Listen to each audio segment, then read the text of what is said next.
ब्रह्ममुरारिसुरार्चितलिङ्गं निर्मलभासितशोभितलिङ्गम्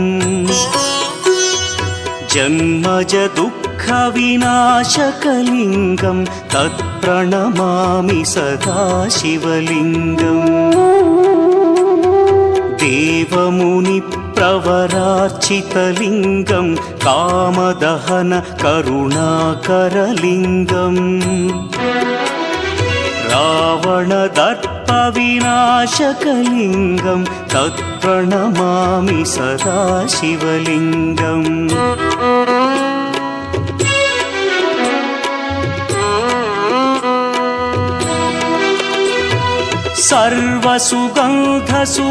सर्वसुगन्धसुलेपितलिङ्गं बुद्धिविवर्धनकारणलिङ्गं सिद्धसुरासुर